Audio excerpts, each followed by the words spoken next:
Je fais juste une parenthèse. J'étais la semaine dernière dans 2 villes, à Lille et à Strasbourg, où j'animais des formations avec des chefs d'atelier, des chefs d'équipe de concession. Et c'est pas la première fois que je l'entends. Le réparateur doit signer à chaque visite le procès-verbal de suivi, que ce soit en procédure VE ou VEI.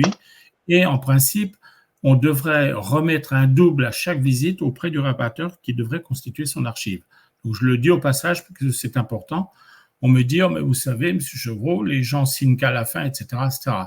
Moi, je dis simplement, en tant que formateur VE, il vaut mieux signer à chaque étape du suivi de la réparation. Pourquoi? Parce que quand il y a un problème au niveau judiciaire, et c'est là après que ça va poser des difficultés. Donc, respectons les règles.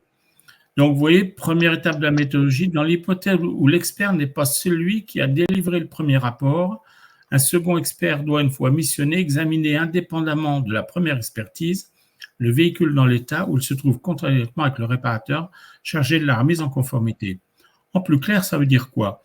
Ça veut dire que je suis le premier expert pour le sinistre assurance et puis donc le propriétaire décide de faire suivre la réparation par un autre expert puisque c'est là qu'il a le libre choix de son expert. Donc, de ce fait-là, le deuxième expert qui va être missionné par le propriétaire du véhicule se devra de disposer du premier rapport d'expertise de façon à avoir la méthodologie que le premier expert avait retenue.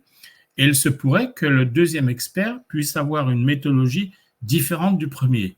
Nous, en tant que formateurs VE, on dit, c'est pas marqué dans les textes, mais pour être clean, on prévient le premier expert comme quoi nous sommes le deuxième expert dans le suivi et que sa méthodologie risque d'être différente de la nôtre parce que nous, on l'a vu peut-être dans de meilleures conditions où il y a eu un démontage de fait, où lui, il avait vu un passage de roue à redresser, nous, on le voit changer avec le réparateur, etc., etc.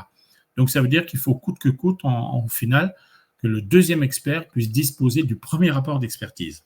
Et ça, on peut l'avoir par le biais du propriétaire du véhicule, puisque c'est un décret qui date de mars 91. Jean-Pierre, je profite de cette slide en fait pour souligner, puisqu'on parle de premier et second expert, autant il y a le libre choix du réparateur, il y a le libre choix également de l'expert, notamment dans une procédure, que ce soit VE, VEI, VGE, en fait, le suivi, voilà, l'assuré a le libre choix en fait de l'expert. Je ne sais pas si toi, Julien, tu as déjà eu cette expérience où il y a un premier cabinet d'experts qui est missionné par l'assureur et puis l'assuré, pour X raisons, fait appel à un autre expert qui prend la suite, en fait, le suivi. Non, ça m'est jamais arrivé, mais j'ai souvent, quand on dépasse les 6 500 € hors taxe, ils font appel à la partie adverse. Et des fois, la partie adverse. Ça, c'est différent parce que c'est ce qu'on appelle la CRSA, la Convention interrèglement des sinistres automobiles. Et là, c'est une convention qui est entre sociétés d'assurance pour les assurances qui adhèrent à cette convention, forcément.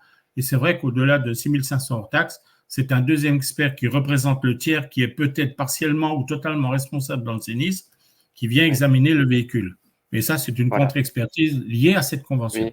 Oui. Mais c'est souvent ce cas-là. Après, j'ai jamais eu, moi, personnellement, un client qui a changé de règle d'expert. Ça, il faut le savoir. Dans le cadre d'un suivi VEI, j'ai le choix de mon expert si je suis le propriétaire du véhicule. Bien sûr. Oui, tout à fait. Moi, je l'ai vécu plusieurs fois, quoi, en fait. Et voilà, c'est juste de le souligner que c'est possible parce que c'est vrai que régulièrement, les réparateurs me disent « Ah ben non, on n'a jamais eu le cas de figure » et à la limite, du coup, on se pose moins la question, en fait, s'il y a cette éventualité-là pour X raisons, mais c'est bien de le savoir.